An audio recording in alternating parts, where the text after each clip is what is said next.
Good morning, I'm Dennis Earl Smith, and we are here today at the Firearm Engravers and Gunmakers Exhibition 2010. I've been asked to describe the project that's on my table, which is a 1926 W.J. Jeffries 500 Jeffries caliber rifle. It started life, as I said, in 1926, came across sometime in the 1960s to an American owner who didn't like the way it looked and decided to change its barrel and its stock from its original concept. That happened. The owner of the project now wanted to put it back into its original condition or original factory design, and that has happened more and more in the industry, where American shooters and hunters like to shoot with classic rifles and classic guns.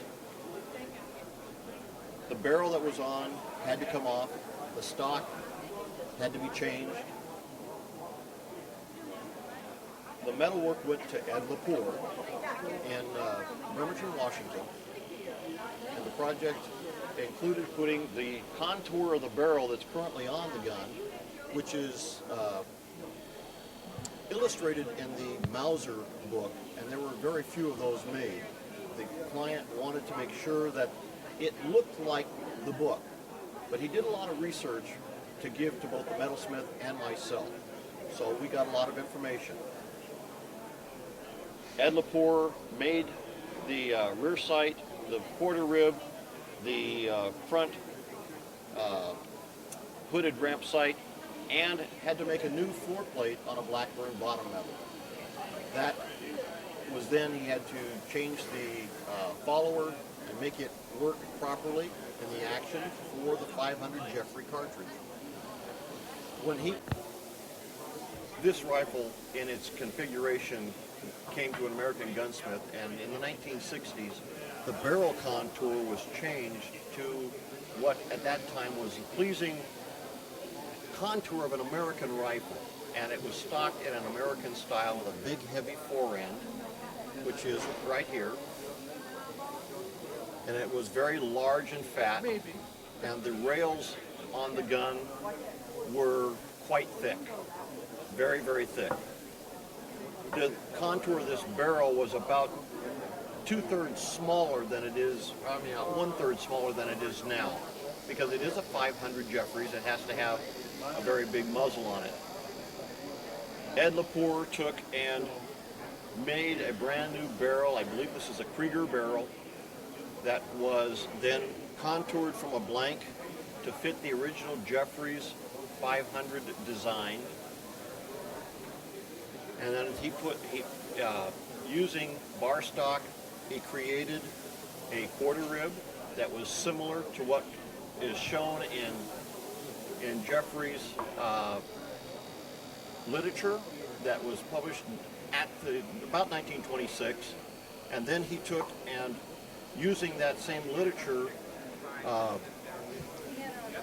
put on and designed and made a barrel band sling swivel stud, and then went from there to up to the front ramp, and taking the design that was currently available commercially, put on I believe it's a New England Custom Guns ramp, and then he made a brand new hood because he thought it was the one that was on there was not period enough. So he made a new ramp to go on, the hood to go over the front sight. From there, Ed took and made a brand new drop box floor plate on a Blackburn bottom metal, because the client wanted the gun to feed 4 shells, and they're big ones and they hurt when you pull the trigger, but that's what he wanted. So Ed made the drop box.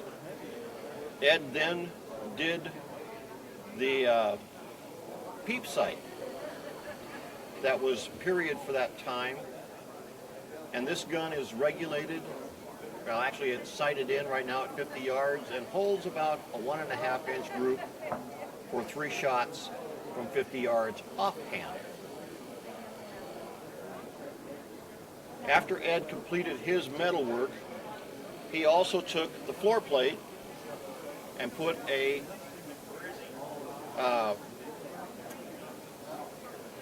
long tang strap on the bottom, and that is then hooked into and screwed into the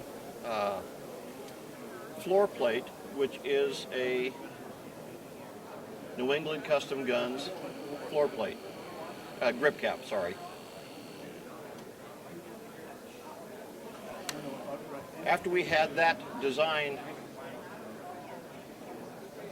the metalwork came to me, and I started working on the gun stock.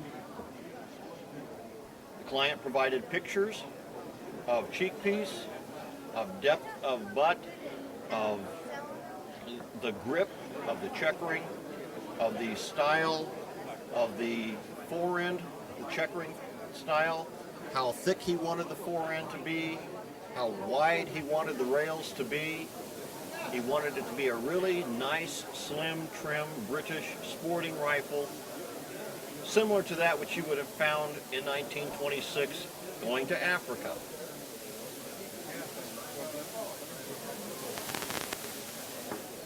The piece of wood is a European piece of walnut.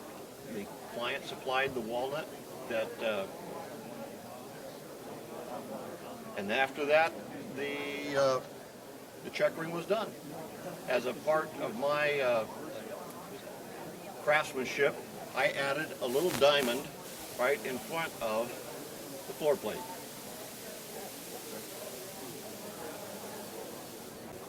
The rifle was designed of the sporting design.